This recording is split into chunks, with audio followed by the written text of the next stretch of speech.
今回の産業まとめ。中国が RCEP に続き TPP にも参加？米国の自国主義への対抗と影響力増加の狙い。TPP への障害と克服の覚悟。中国の習近平国家主席は北京で開催された第27回 APEC、アジア太平洋経済協力会議にビデオで出席し、TPP への参加意欲を表明しました。TPP は当初日本と米国が中心となり、中国を排除する環太平洋地域の経済連携でしたが、トランプ大統領就任後に米国は撤退を表明。日本は残りの10カ国と交渉を続け、2018年1月に合意にたどり着きました。その後米国への参加を求めていますが復帰せず、バイデン次期大統領も具体的な再交渉についての道筋は示していない状況です。そんな中で習近平国家主席は積極的に参加を検討するとして、アジア太平洋地域での存在感を高めたいとしています。つい先日15カ国が RCEP に署名したばかりですが、中国はさらにこの TPP 参加によって米国の参加しない経済協力圏で主導権をつかむのが狙いとされています。トランプ政権が自国主義を前面に押し出したのに対し、中国はあくまで多国間主義と自由貿易を掲げて違いを鮮明にしています。しかし RCEP が物品の取引に焦点を当てているのに対し、TPP はサービスやハイテク、知的財産、データフローなどの新分野も多く含みます。これが大きな障害になると考えられていますが、中国側は TPP 基準に近づいているとして、前向きに捉えているようです。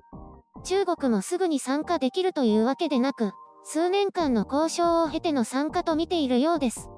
バイデン次期大統領がアジア回帰を唱える中で、中国としては米国が中国の重要性を再認識するとともに、米中関係の改善に期待しているようです。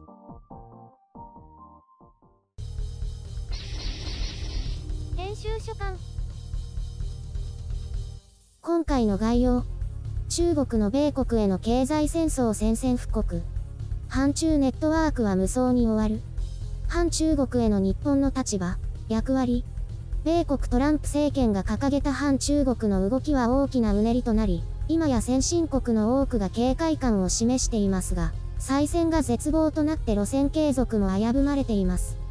トランプ政権は次の4年で対中国ネットワークの構築を考えていたことでしょうが、それがバイデン次期大統領にどこまで継承されるかは見えません。バイデン次期大統領のアジア重視という方針から考えると、少なくともトランプ大統領が描いたものとは大きく異なると予想されます。トランプ政権下で米国が自国優先を進める一方で、中国はそれに対抗するように開かれた経済を主張し続けました。米国が各国や多国間の協力関係に消極的な姿勢を見せる中で、中国は特に貿易面では存在感を増してきました。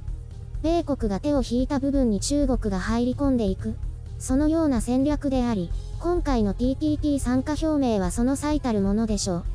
米国が中国への批判と制裁的な関税の負荷を強め、通信機器の排除や中国排除のクリーンネットワーク構想など、脱中国の未来を鮮明に示しました。しかし今回の落選でそれは完成を見ないということになりそうです。中国のこうした経済連携において存在感を示していく姿勢は、経済面で米国に宣戦布告したと言っても過言ではないと思います。もっとわかりやすく言うなれば、中国は経済では米国に対抗し、勝利できると考えているのでしょう。トランプ政権では中国に対して真正面からぶつかり、出る杭を力の限り叩き込んで抑えてきました。しかし中国はそれを何とか耐え切ったと言えますし、経済における中国包囲網は緩みを見せるでしょう。バイデン政権下ではそのような強引な押さえつけは行われないと思われます。おそらく経済面では米中の関係修復に歩を進めるでしょう。米国が経済において中国に屈するかどうかは別の話としておいて、少なくとも中国は今以上の存在感を示し、目標を達成すると思われます。中国が経済面で仕掛ける米国への宣戦布告は、中国の目標達成による勝利になると考えてもおかしくはないでしょう。中国のこうした動きに対して日本が歯止めをかけるかというとそうはならないと思われます。日米同盟はそれはそれ、日中関係改善と経済連携は促進していくと思われます。これは安倍政権がどうだとか菅政権になってどうだとか、将来的にどうなるとかはほぼ関係ないと思いますね。それが現実の日本の対応です。読売新聞なんかはちょっとした中国への警戒感を見せようと、見出しには、日本、経済連携ジレンマなんて書いていますが、そんなものほぼないでしょう。日本はそもそも自由貿易強化が規定路線で、そこには同盟国だとか反中国だとかいうものは存在しません。せいぜい北朝鮮への制裁くらい。韓国にもちょっと辛く当たったか。安倍政権も菅政権もその路線で、自由貿易が促進され日本経済の活性化につながれば、相手が誰であろうと基本的に構わないというわけです。新型コロナによって経済が大きな打撃を受けた今となっては、その傾向はより一層強まっていると言えるでしょう。中国排除のネットワークは所詮非現実的なものに過ぎず、そもそもそれが理想的と考えているのは一部の極右だけです。まあ、私みたいなね。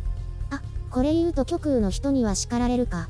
そして一方で経済通からは経済音痴と罵られるわけです。実際ビジネスの世界で戦っている人は現実主義であり、利益優先主義ですからね。私はそれを咎めるつもりはありません。私、自称極右だけど他人様の意見に対してはかなり寛容な方だから。私がこうして非現実的と表現した対中政策を真っ向から取り組んだという点で私はトランプ政権を評価しています。理屈もやり方もデタラメだったけど、デタラメ国家にはデタラメトランプ政権がちょうど良かった。バイデン氏は多国間連携と人権問題追及などで中国を抑え込むというけれども、その方法で今の膨張と増長を続ける中国を抑え込むのは不可能だと思います。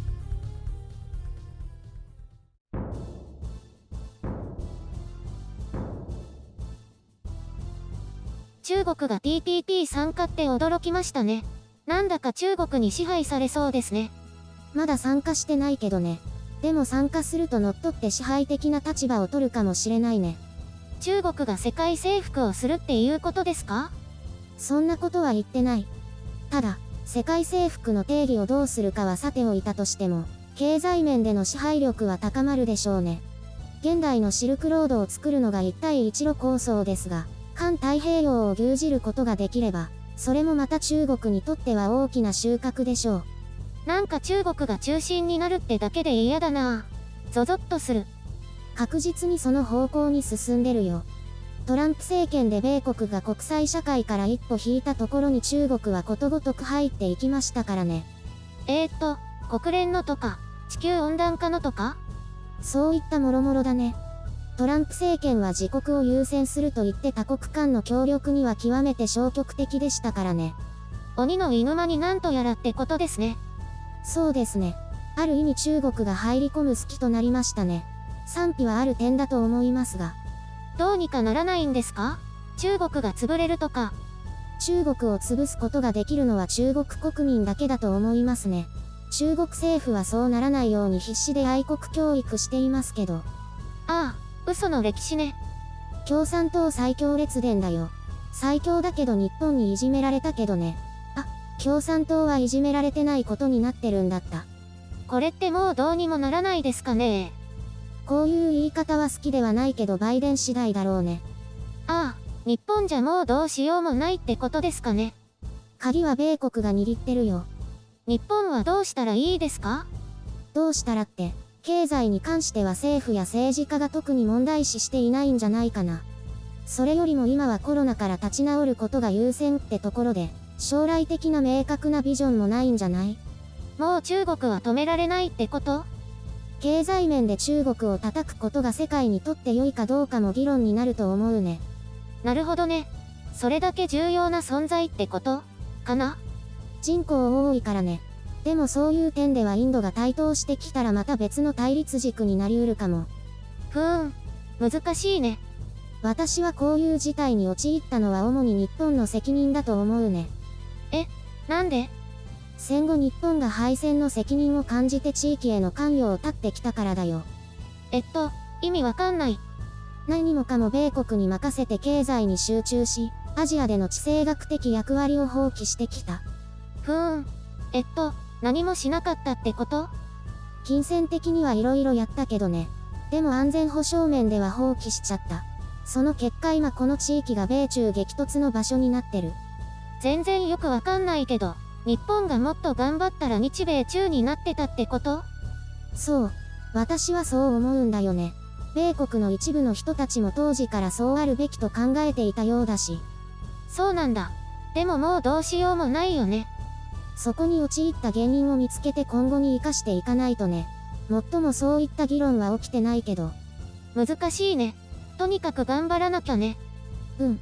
今は大変な時だけど、一人一人が頑張って日本を少しでも良くしないとだね。うわ、なんか真面目な話で疲れる。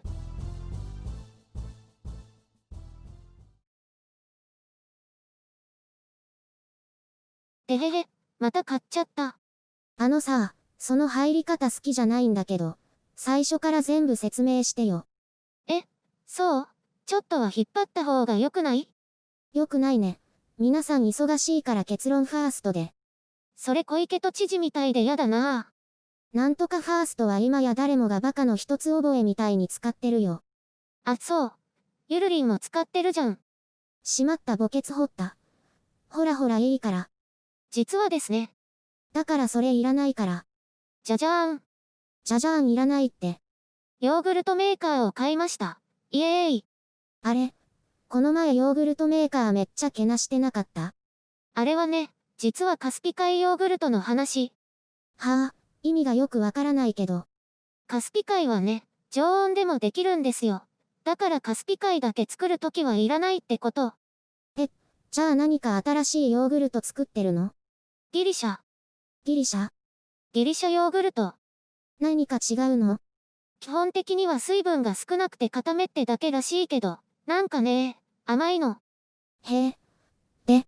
それが季節的なものかなかなか固まらなくて、できてもすごくシャバシャバで。ゆるいってこと？そう。甘くて美味しいんだけど、いろいろ大変だから機械の力を借りることにしたの。甘いってそれプレーン？プレーンだけど甘いの。買ったの？いくら？いろいろ割引とかあって、実質2000円くらい。そんなに安いの？私もびっくりした。昔はもっと高かったと思ったけど。だよね。どうなの？すごい。ギリシャもちゃんと固まる。